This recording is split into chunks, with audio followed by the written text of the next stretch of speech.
The views and opinions expressed in these historical letters that may contain vernacular used in the World War II era, the post-war era, and the Cold War era do not reflect the views and opinions of any of the individuals involved with this project, including, but not limited to, the podcast's creators. Good morning, Jamie. Morning, Allison. Do you have your coffee? I do, and I switched mugs. I know. It's so sad because you got, but the mug is actually quite beautiful. It actually matches your outfit, complements your outfit quite well. Thank you. Well, I wanted to get a new mug just to kind of signal that we're going into a new step of Sweetie's journey here. Mm-hmm. For those that missed it last week, Sweetie left Ottumwa. Lou left in advance of her a little bit, and then Sweetie packed up and left as well.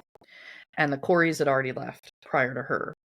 So there's this departure from Ottumwa, Iowa. I know we have some listeners in Ottumwa. We're really going to miss Ottumwa.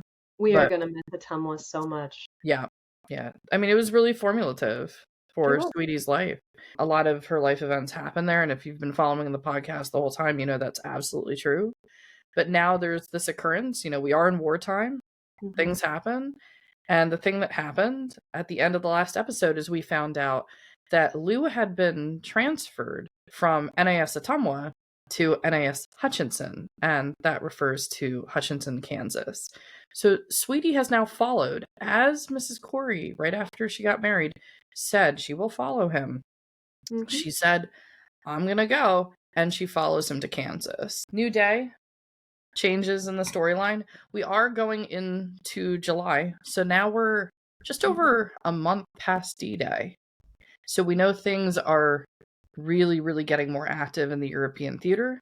I was checking through what was happening in July of 1944. The Soviets are really pushing west at this point. A lot of activity there as they start to really push the German army out of Eastern Europe. And so that obviously really big geographical border there. So historically, if you're wondering where in the war we are, the Allies have landed, they're coming in through France, and we're going to get that disaster for Germany that is always being feared, which is the two-front war. And now it's coming closer. So one side's pushing east, the Allies from D-Day, the French, the Normandy landing.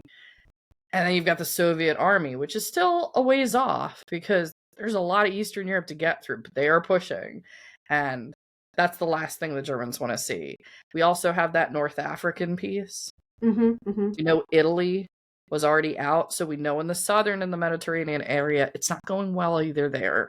Right. Not for the Germans, not for the Axis powers. So things are starting to get condensed. And as a result of all of this, changes are being made. And now we have Sweetie in Kansas. So let's jump into our first letter, which is to the good doctor and Laura. Yep. So this is to Sweetie's parents. So it is actually very similar to our last letter, but it's it's a nice recap, and then there is a little bump at the end.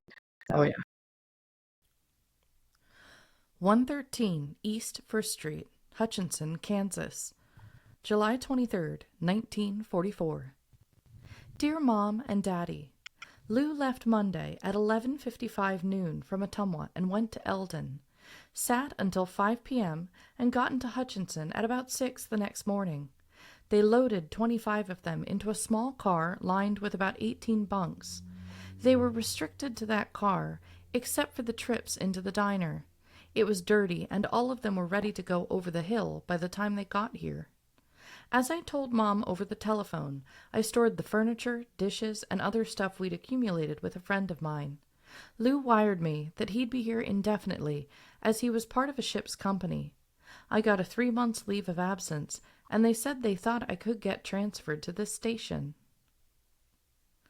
I could only sleep an hour from 11:30 till 12:30. The train left at 2:30, so I fiddled around and called a cab and got to the station at about 1:45. We left at 3:15, just 45 minutes late, got out of town 30 miles, and the train came to a sudden lurching stop. The conductor came through so many minutes later to say the engine had slipped a tire and we'd be there for a few hours. He wasn't far wrong. It was 5 hours. I slept 1 hour. They had to send for a welder to weld the tire onto the wheel so it could be backed over onto a siding and another engine put on. It got cold as the dickens while we sat there, and I was so disgusted could just about speak. We finally got started after a few false starts and got into Kansas City at 12:40 noon instead of 7:40 a.m. I was to catch my train out of Kansas City at 9:40 a.m. The man at the information desk said it would be 11:30 at night before I could leave. That I couldn't stand, so I went to the Rock Island agent and told him I'd missed all my connections because his little puddle jumper had a flat tire, and thought he should be able to fix up my ticket so that I could leave earlier on a fast train. We went to the Santa Fe line, and they switched my ticket so that I could leave on the Santa Fe at 5:15 p.m. That's the best they could do, but it was better by about 6 hours. I got on the train, but had to stand or sit on my suitcase from Kansas City through Lawrence, Topeka, Emporia, into Newton. And there, after 4 hours sitting on suitcase clasps, I traded trains again and sat, oh happy day, into Hutchinson and got there at 10 p.m. instead of the 2:05 p.m. as originally planned. 8 hours late. Okay. Oh, yes, this was a beautiful recap of the letter, like her trip last time, but oh goodness, poor sweetie. Yeah, she's explaining this to her parents, and she gives actually a few more details in the letter to her parents that she didn't provide to Jeanne about exactly what broke down outside Ottumwa when they get 30 miles south on the line heading towards Kansas City, Missouri. And then all of a sudden, the tires really busted. So they actually have to back the train up onto a siding because, the route still has to be left clear. Yeah. Just so they could wait for a welder to come out. When everybody's so dependent on mass transportation, I think the train network of our country could really be improved these days. And there was a lot of great public transit, mass transit that they had through these rail routes that we've had. But the feeling of being stuck, you can't just call an Uber and say, I'm going to get off the train here and, get to my next destination. I can't just go to the terminal at the airport and try to catch another plane. She's going to do that, of course, at the station to get on the Santa Fe line. But just everybody's sitting there on a train for 5 hours. Oh, Being with people when is you the welder don't know. Yeah. I mean, yeah, and you're stuck. And she had to sit on her suitcase. Right. She's Like, like, yeah. But she did. She made it. She made it. And she finally got to Hutchinson. Yep. Lou was there to meet me, and we went directly to the room he'd already rented. Apartments just are not to be found. We do have a nice, light, airy room. Yeah, and I love this. Yeah. Oh, I'm so glad you... So, for audio viewers, Sweetie included another diagram. Another diagram of her room. To show, the little kind of like hotel room that we said. Yeah. That she has in Hutchinson with Lou. Yeah, when you had the 25 men coming in, probably a few of the wives coming in, just can't find an apartment in town. They're going to keep on looking for this. But for now, this little hotel room is set up. So to review with those that might not have heard it in the previous episode, basically she's just walking into the room, just like that hotel room. There's a closet on the right. There is that locked door for the shared room. That's also on her left as she walks in, and if she was to walk in a room and look directly forward, there'd be a window on the opposite side, a window on her right, and that's why she's saying it's nice, light, and airy. She's got at least 2 windows here, so that also makes us think she's got a corner room, because if you have the window on the one side, it's only adjoining on the one side, so at least she's got some good air circulation. But they have a bathroom, or actually they don't have a bathroom. They don't have a kitchen. They have a shared bathroom. They're going to have to figure out food for the moment. And she has, as she's noted here, a chair. Actually, she notes 3 chairs, one of which is a rocking chair, a gas heater on the right, the bed in between the 2 windows. So they're trying to get that air circulation at night. And a dresser with a great long mirror and a table. And that's it. You know my aversion to trains. I'd take so much aspirin my ears were ringing. I was shaking as though I had a severe chill when I got off the train.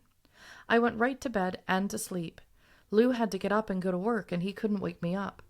I woke up about 10:30, went to wash and get dressed, and I started shaking so bad I had to go lay down. Finally, I asked the landlady if she'd make me some coffee and toast. She did so very reluctantly and brought it up to me. I took one sip of coffee. It got down, turned around, and started right back up, while I made a frantic dash to the bathroom. I really did vomit, but it seemed that just as soon as I was through, I felt better. I went back, laid down for a minute, and then tried it again.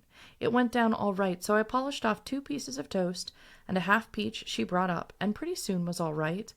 I guess she thought I was pregnant, for she looked at me as though she thought, "You've a lot of business coming all the way down here in your condition."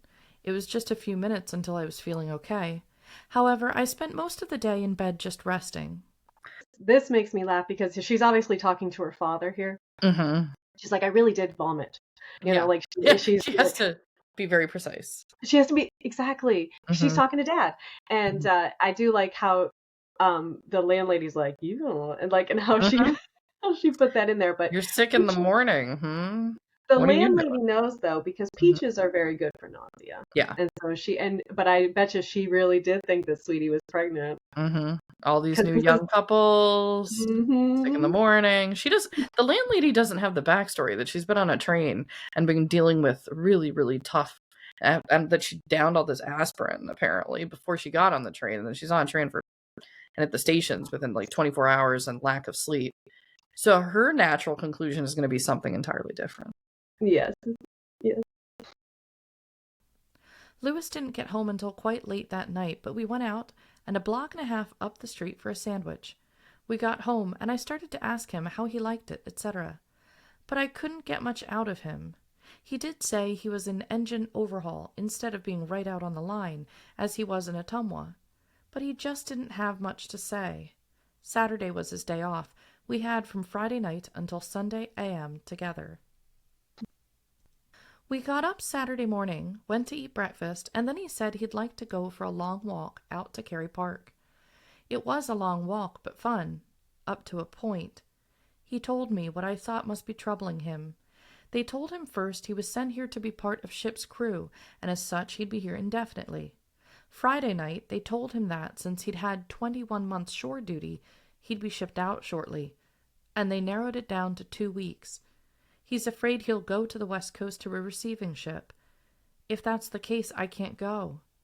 But I'm certainly glad I came down here, even if the trip was hard on me. He's got 5 days' leave due him. He may get it, and if he does, we'll come to your house. If the draft is to leave in 2 weeks, he'll not get it probably. So Lou was basically told one thing, and now he's confused because he thinks he might have to depart a second time just in a couple weeks. And it's highly unlikely he's going to get to take a leave in a 2-week stretch, right? Because usually you get, like, even at work today, it's 2 weeks notice before you schedule off a vacation. He might be gone by then. And they're very, very worried about him being sent out to the West Coast because she can't follow him on the ship. If she could, I think she would, but she can't. So, yeah. So she's going to have to figure things out here. But she's very glad she's following him. That's where she wants to be. Yeah. He's worried about what I'm going to do. There's nothing I can do in Lacona. He doesn't want me to go back to Ottumwa and live alone. Des Moines doesn't pay office work very well, and he thinks because Jeanne works varied hours, I'd still be left alone. He wants me to go to Philadelphia, to his folks. Elizabeth can help me get a job, and I won't be alone. They've written that they'd like to have me, but I don't favor the idea so much. I'll either go back to Ottumwa or I'll go to Des Moines. I haven't so asserted myself to him, however. Yeah, this is really interesting. Suggestion that she's like, can you just picture, Jamie, that she's like, oh, that's a neat idea, and she's just like immediately dismissing it, like, yeah, I'll think about it. Oh no, she's got it. She already knows in her head. She's like, I'll go to Ottumwa or Des Moines. I am not going to Philadelphia. Yep. Yeah. It's interesting that she says there's nothing in Lacona, but Lacona is a very small town and she's already got this training. So she's trying to figure that out, with the business work. There's really no business work that at least she thinks probably she can do other than assist her father with the practice. And her mother's already there. Ottumwa, it's interesting. She's thinking, well, I guess I'll just be alone. She does have some friends about, but the Corys are gone, so it's not going to be the same situation. And then Des Moines, of course, because it's like, well, there's at least I Jeanne. can go to Jeanne. She can go hang out with Jeanne. See, I think that would have been the most. I would have I thought Lou would have wanted her to be with Jeanne. He knows how close they are. I mean, the three of them are very close. Yeah. So, but he's in husband mode, and he's taking care of his wife, and he wants to make sure, and he knows with his parents that she will be taken care of. Oh yeah. But yeah, out of the question. No, but she was like, "No, I'm not doing that." Without telling him, no, I'm not doing that. Not at the moment. No, she was very smart to not say anything to him. Like, I don't think so. He's going through a lot right now. I'm not going to tell him I don't want to do that. Yeah. I doubt if he gets the leave, so I'm going to sort out those things I have to have. And the rest I'm going to pack up in the big suitcase and ship on to you. I intend staying here just as long as he is left here. The weather during the day is hot as Hades, but the shady spots are quite pleasant. The nights are cool. We've been sleeping under a sheet, one blanket, and the spread. Expect some things sent to you, and if you get a wire, don't be afraid. It will just be for you to meet us. I'll write again soon. Love, Sweetie, and Lou. Yeah, if you get a wire. So in the event, quickly they can get to Lacona before he goes out to the West Coast. If that actually happens, she's like, Dad, Mom, keep your eye on the telegraph system, because I might send the wire over that says we're on our way, because everything is a very, very fast pace at this point. I do have here the map of the train routes. We'll bring this up briefly. Map. Yeah. Love this map. Very nice map. This is from the time period. These are the rail routes from Rand to McNally. And I'm just going to zoom in here, and we can see there's really two gigantic hubs, of course, in the Midwest. We've got Chicago to the north, of course. And we've got Kansas City here. And we're just going to take a look at the lines here. So we have Ottumwa, and what we've got marked out here is, if we can notice this little, I almost want to call it a spur, CBORI, that's the Rock Island. So this is about Ottumwa, just southeast of Des Moines. And then the train, she says, breaks down on the way to Kansas City, 30 miles outside on that Rock Island line. And we get to Kansas City, which is that major hub. And go back to the last episode to see some pictures of Union Station. Oh, yeah. Yeah, so if you missed the last episode, I'm also going to put pictures of Union Station. It's still there. It's been restored. You can walk over to Union Station, then you turn around, you go right up the hill, and you go to the National World War I Museum in Kansas City. If you're ever in Kansas City, you cannot miss these two locations. You have to go see them. They stand right out. It's going to be very obvious. And they're so close. You could hit one and then the other. Yeah. You basically just stand in the middle of two, and you pick which one you're going to do first. And make sure you get to both. Very important. And then if we look at Kansas City, and we look directly west of Kansas City, the numbers on the map is the mileage, and distance is the miles between the cities. So 66 miles west of Kansas City is Topeka. That, of course, is the capital of Kansas for people that are playing the Better Know a State game and want to make sure that they remember their capitals. And you can see to the southwest of Topeka, about the same kind of distance that we have from Des Moines to Ottumwa, is Hutchinson. And we can see there's the Rock Island line that she should have been able to take, but she's not able to take that line. So instead, she's going through, as she said, she's going through Newton. And the lines, this is not all of the lines. These are just a lot of the major lines. We know that she says she goes through Topeka, so she's going through places. She's not really direct when she's trying to get to Hutchinson on this Santa Fe line. But we can see SF, Santa Fe, that Kansas City to Newton is 183. So it's like circling around. And Lawrence, Kansas is also about, I think it's just southeast of Topeka. So it's making stops, that Santa Fe line, and then it's continuing over to Hutchinson, and she gets in there. And then if we can follow the map a little further past Hutchinson, we're actually not that far from Colorado. Yeah. And, it's interesting just to think about, where we are on the map generally. Once you pretty much get, I would say once you're in Topeka or Hutchinson, the phrase Midwest, I think, really starts to disappear at this point as we head into the western states, because the next thing past Kansas on their western border is Colorado. and then we're in the more mountainous regions. And then it's mountain, yeah. Yeah, this is the prairies, here in Kansas and Iowa, and directly, of course, to Kansas north, Nebraska. So, interesting old map of the rail lines, but we can see basically where she was going. And with that, we'll head into the next letter of the episode. July 24th, 1944. Dear folks, we still haven't heard whether Lou will get leave, though we doubt it very much. Indications show that the draft will go out sooner than they've expected. I forgot to explain to you about shipping the stuff collect. I didn't want to leave a $5 bill with Mrs. Langford, and so I sent them express collect. I shall square it with you when I get up in your direction, I promise. We do not know where Lou will be sent. He's very determined that I shall not go along if he's sent to the West Coast.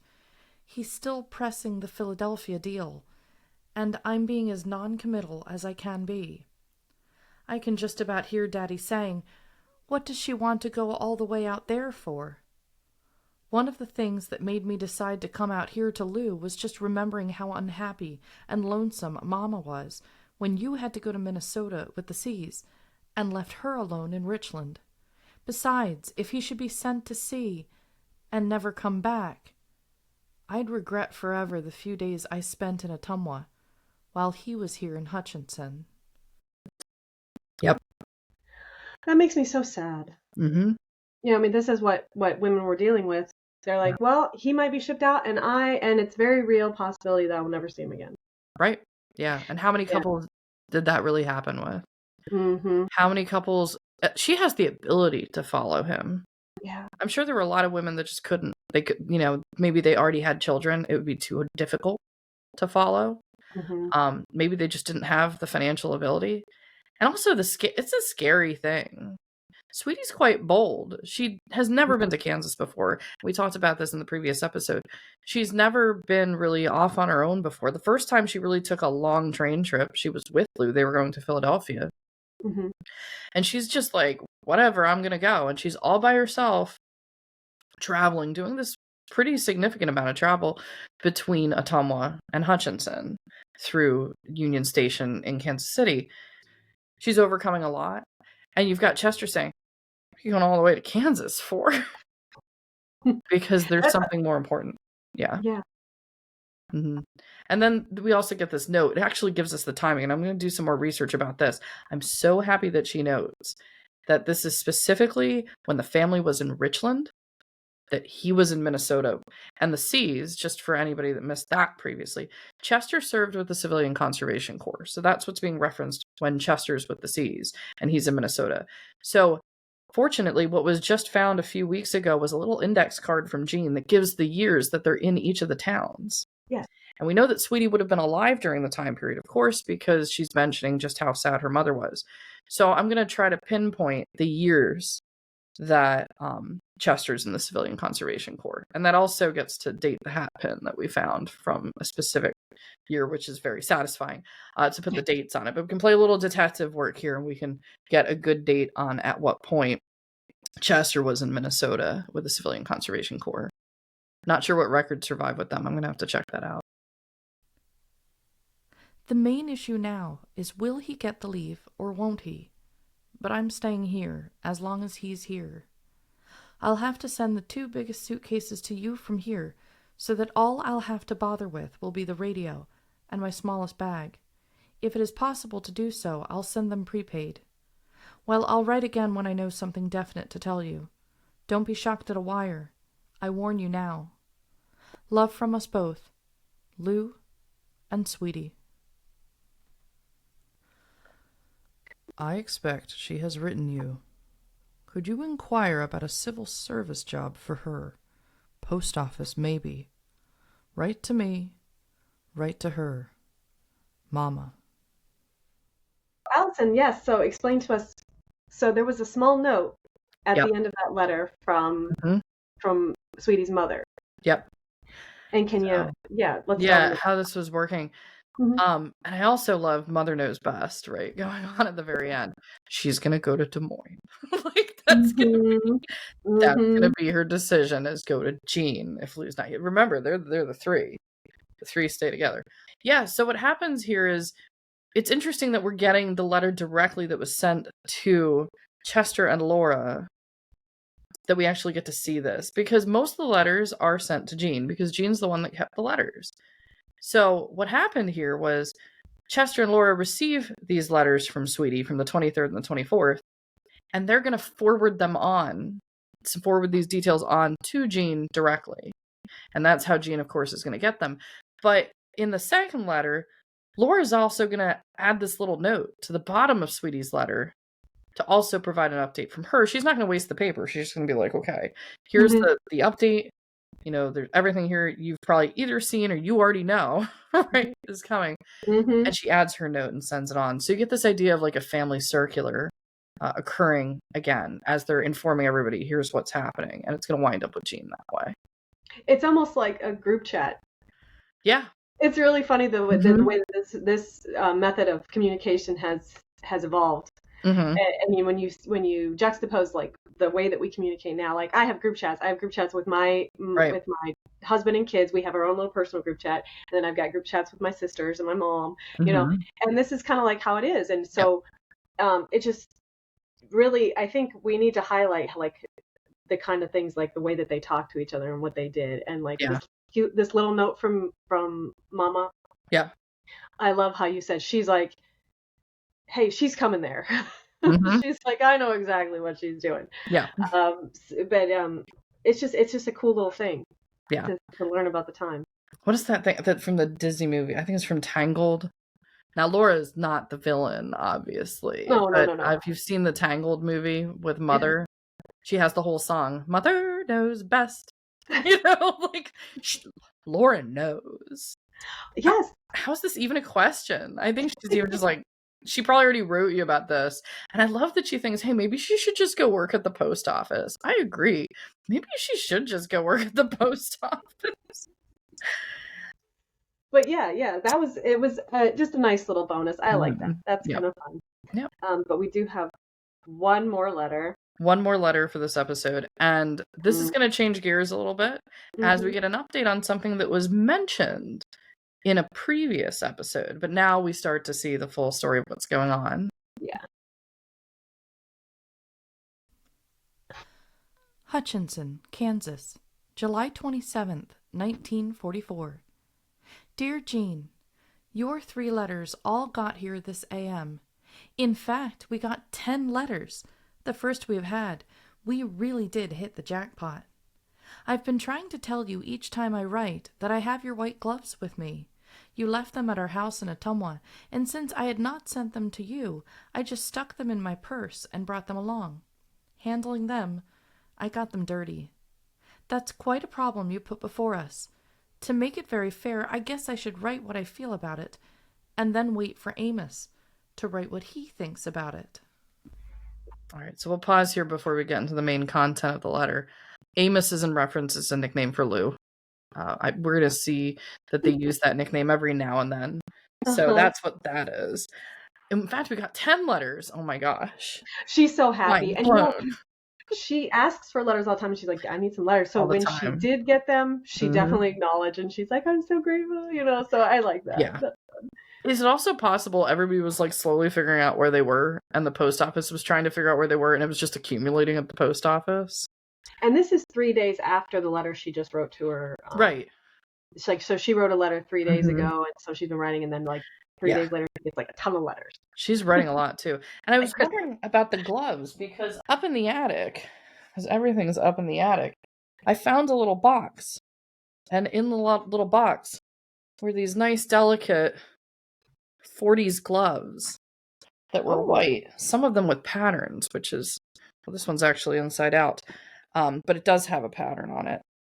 And I keep wondering, because there's no way to know, but these definitely look like an older style white glove. Did Jeanne ever get her gloves back? Because... Are we finding this out like 100 years later? Yeah, right. Yeah. Yeah. it's I'm not like, 100%. I thought these were sweeties, but it's very possible that these could be Jean's gloves from this letter. I don't know. Every time you go into the attic, I get There's more excited. things in Every the time you bring something down, you're like, I was in the attic. I'm like, oh boy. Uh-oh. Yeah. What do we got today? A whole box of older style gloves. And you know them when you see them. It's like, these don't look like these would have been 50s, 60s on. These look like this is the end of sort of like a previous time. Great condition. Everything was made to build to last back then. But I don't know. Might be Jean's glove.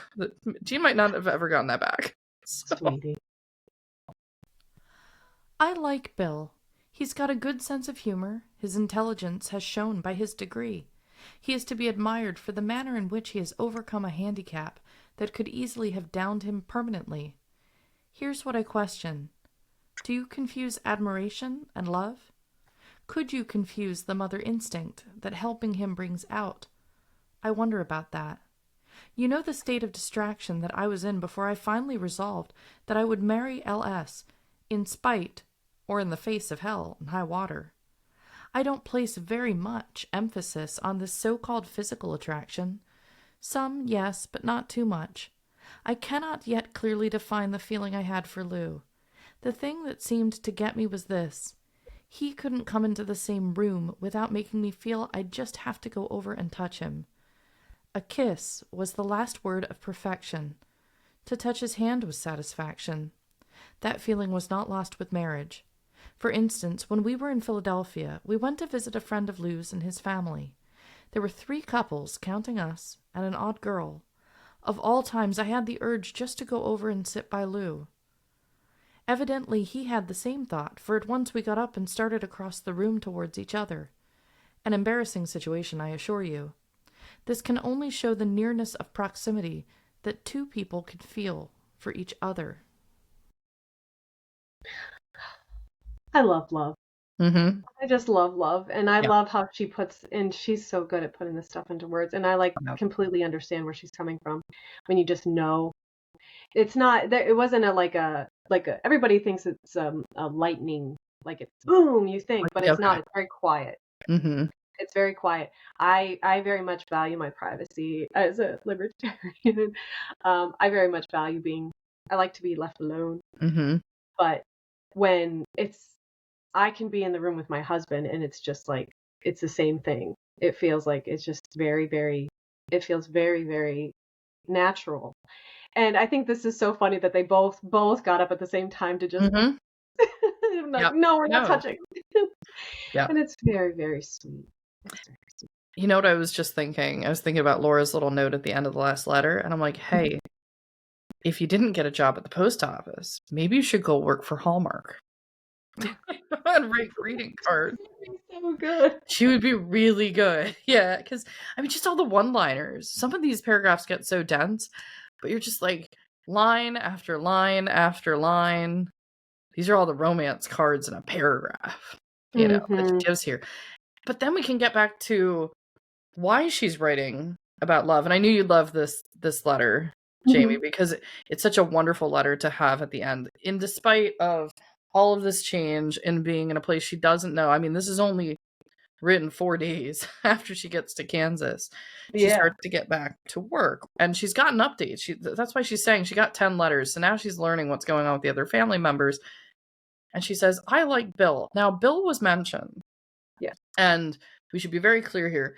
Sister Margaret Demery is married to Bill, or Ja Bill, as Chester likes to call him. This is now a new relationship for Jeanne. And she's advising Jeanne on this relationship. And what was mentioned in the previous episode where this came up was that this Bill is blind. Mm-hmm. Also, he has a degree. Yeah. Mm-hmm. He passed his bar. Yes. So the handicap is he's over what he has overcome and what he's done. Mm-hmm. He got a law degree. Right. And that's pretty. I mean, that is difficult to do today anyway. And then he had that added I don't want to say handicap. That sounds horrible. Yeah. Has to be a challenge. Yeah, definitely. But we can see where Jeanne's appreciating this. Now, how they met, we're not exactly sure. Jean's still working as a nurse in Des Moines. But there's this great intelligence that Sweetie has, that Jeanne has. They're getting from Laura, the emotional intelligence, and this scientific pursuit intelligence they're getting from their dad. Mm-hmm. And I do feel that, like, intelligence seeks out intelligence because you have to carry on a conversation. Yes. Right? These are things that matter very much. Mhm. It's very important that you have like things in common and things that you rate, because she talks about this. She talks about like the Mhm. physical attraction is really not that important. Right. Yeah. There is some, you do have to be physically attracted to your spouse, Mhm. but that's not what's truly important. You need to be able to get along. You need to really like each other. Yeah. And I think this is interesting because the first 3 words are the most important. So he's like, yeah, he's great. She's impressed. They met. We know that they met because they'd stopped to see Jeanne, that Lou had met Bill as well. Mm-hmm. But yeah, you have an academically achieving woman who's graduated with a nursing degree, who's now in a relationship with an academically achieving man who happens to be blind, but he's a lawyer. And you can see where, like, that makes sense. Like, these 2 great minds meeting one another in Des Moines. So what's going to come to this? So we're just going to lead into these questions. Like, is it going to stay? Is this something that is this the permanent relationship for Jeanne? We don't know at this point. But here's Sweetie going into romance advice mode. I never go out anywhere, see any male who can take the idea away from me that Lou is the best of all. Can you determine whether it is love, admiration, or even pity for Bill?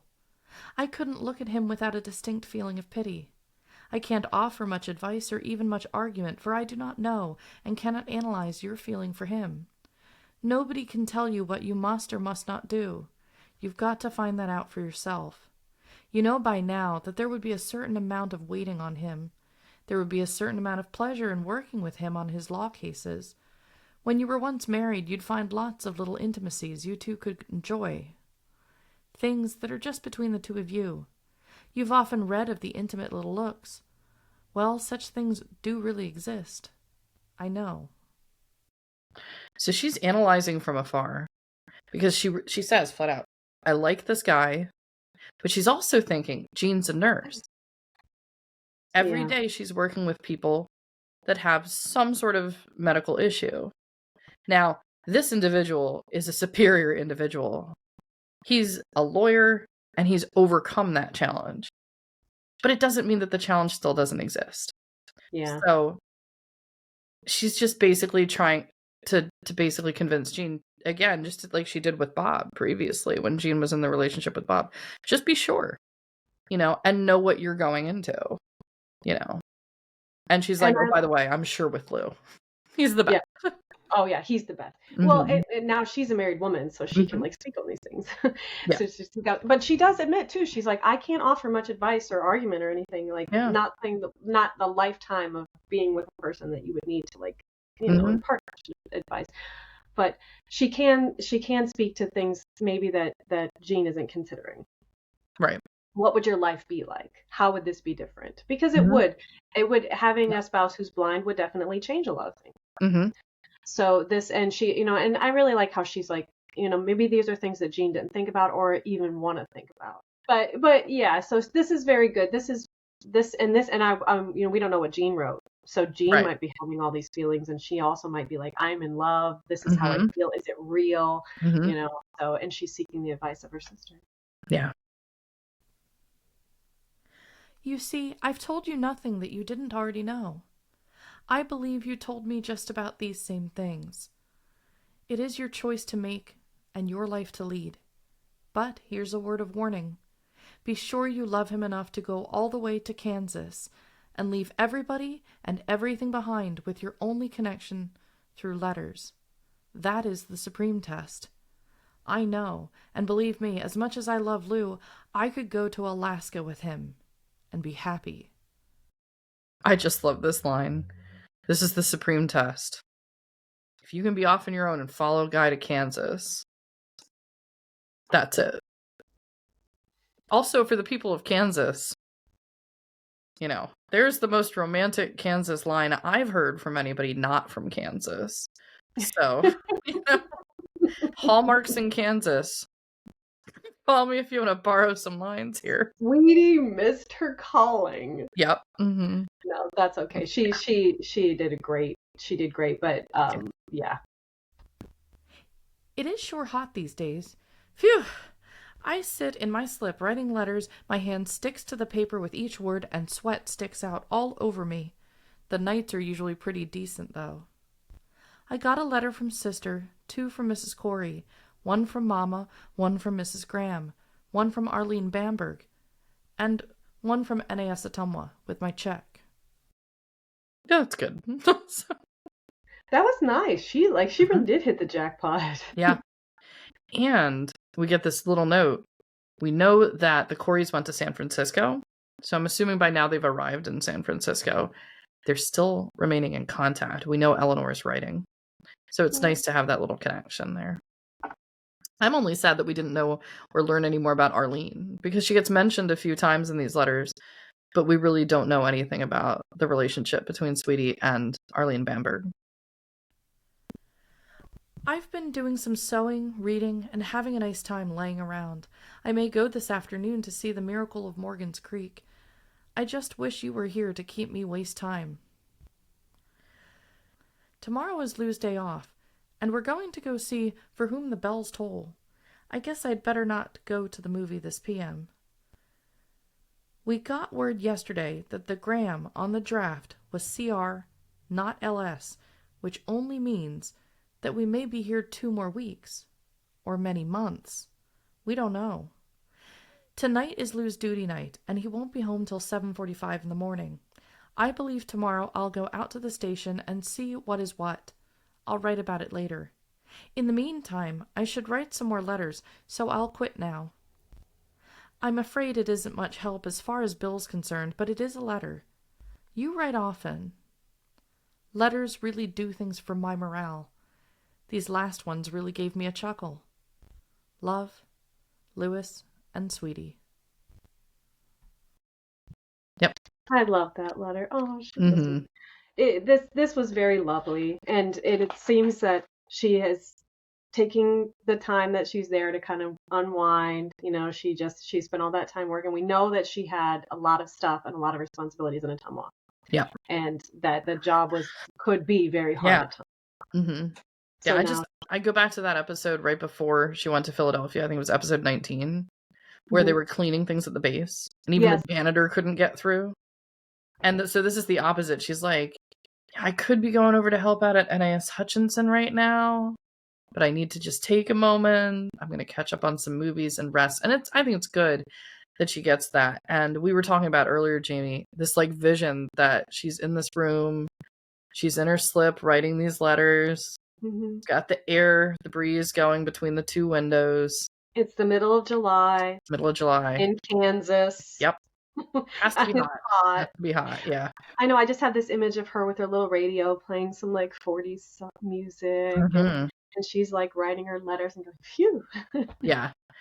And she articulates it in the letter, which I love. Like, she's like, oh, it's hot. But you know what? It cools down. It's going to be okay. And she's just processing all of that. And then we get the most amazing little piece of information at the end. So, having grown up with the last name Graham, I acknowledge that Graham is a somewhat common name. There seems to be a bit of a mix-up here, because poor Lou was thinking, I just got here. I thought I was going to be a part of a ship's company. I was going to be here indefinitely. And then they said, you're going out in 2 weeks. And what we find out by the end of this letter is they talked to the wrong Graham. Well, good. Good, yeah. But, I mean, still, we don't know. But it doesn't seem like it's 2 weeks anymore. That they're probably going to be here a bit longer.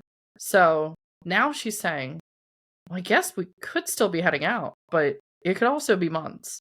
So for our listeners, just how long Sweetie's going to spend with Lou in Kansas is uncertain at the end of this letter, where it seemed it was just going to be a couple weeks at the end of episode 25.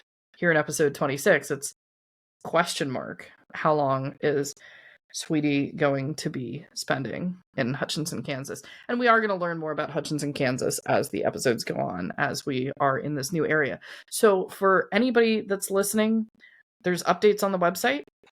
I'm going to be posting some pictures, some maps, some more updated information there. Please check it out at www.lovesweetiepodcast.com. To all of our Ottumwa, Iowa listeners, I hope you stay with us as we continue with Sweetie's story, even though we've left Ottumwa.